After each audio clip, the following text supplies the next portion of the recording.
Assalamualaikum warahmatullahi wabarakatuh. Kembali saya yang terus konsisten untuk bercerita tentang peristiwa, keadaan, dan kehidupan masyarakat Betawi yang tentu saja menjadi bagian penting dari melestarikan tradisi lisan Betawi yang mudah-mudahan memberikan kegembiraan dan juga menjadi hikmah dalam kehidupan kita. Kali ini saya akan bercerita tentang seorang kampung yang boleh dibilang kiai hikmah di sebuah daerah Kulon, yang punya murid namanya Rohmat. Rohmat adalah korban PHK tahun 1997 dengan jabatan terakhir asisten manajer. Perusahaannya kolab dan dia ikuti PHK. Rohmat tetap orangnya rajin karena punya pengetahuan. Nggak terlalu lama dia lamar sana sini, setelah reformasi akhirnya dapat bekerja. Rohmat selain pintar, selain berserah diri kepada Allah atas nasihat temannya, dia juga berguru pada seorang kiai hikmah di daerah Kulon yang tinggal di daerah perbukitan yang jauh dari keramaian kota. Jadi setelah reformasi pada tahun 2000, Rahmat kembali diterima bekerja, nggak kepalang tanggung. Dia menjadi manajer juga, bahkan di sebuah perusahaan asing yang percaya dengan keahliannya.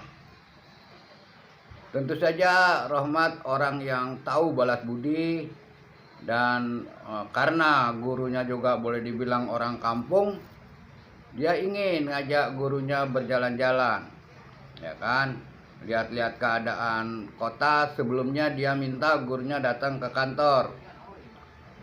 Berapa kali dibujuk, akhirnya gurunya pun mau, yang namanya Kiai Sanjaya. Dengan dijemput oleh sopirnya,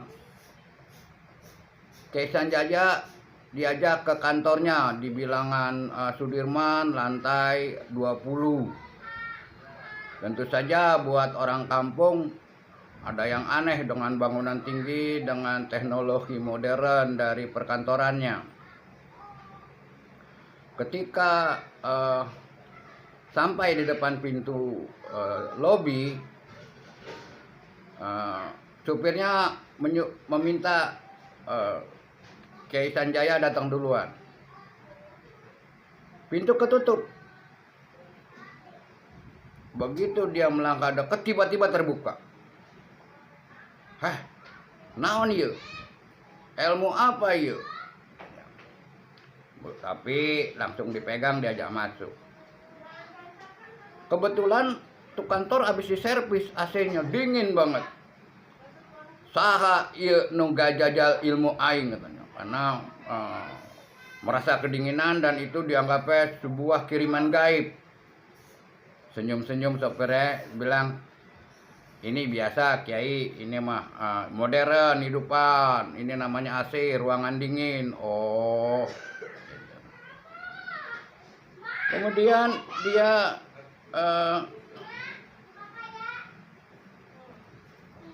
dituntun, tapi akan ditinggal, dititip kepada satpam, tolong bantu, atau lift, ya kan.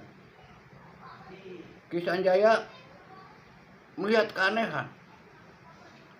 Lift kan berderet, ada kira-kira 5. Ada lift yang kebuka. Keluar ada orang pakai dasi dan baju keren, sekitar 2-3 orang. Tapi di sebelahnya juga masuk cleaning service dan lain-lain. Masih berdiri dia di situ. Kemudian dia lihat lagi, yang di tempat cleaning service itu liftnya terbuka, keluarlah bule dan dia kaget. ilmu naon ieu. Kurang asup keluarna kayak kieu. Tadi dia bilang sama satpam, orang kota naon hayang ngajajal ilmu aing ieu.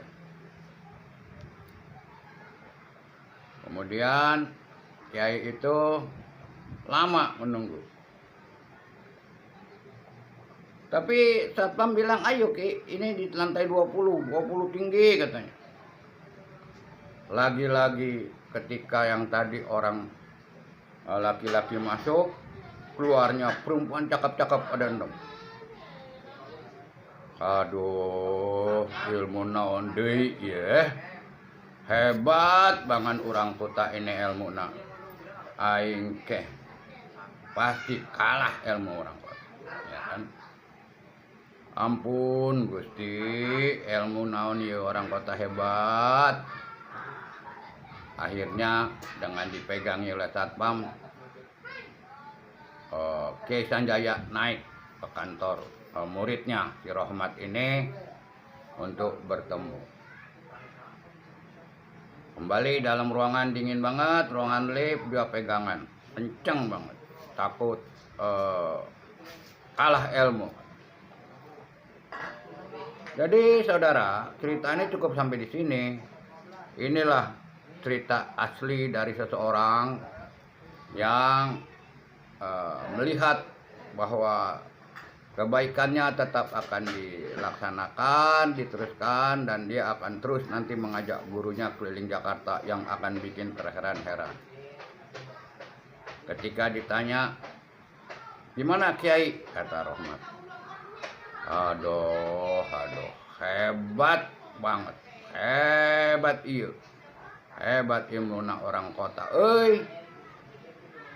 Demikianlah saudara-saudara, ini cerita yang bisa saja terjadi pada siapa saja, khususnya mereka, mohon maaf, yang masih tinggal di atas gunung, di daerah-daerah perbukitan yang jauh dari keramaian kota, yang jauh juga dari informasi-informasi. Demikianlah dari saya cerita ini, semoga bermanfaat dan jangan lupa like and subscribe.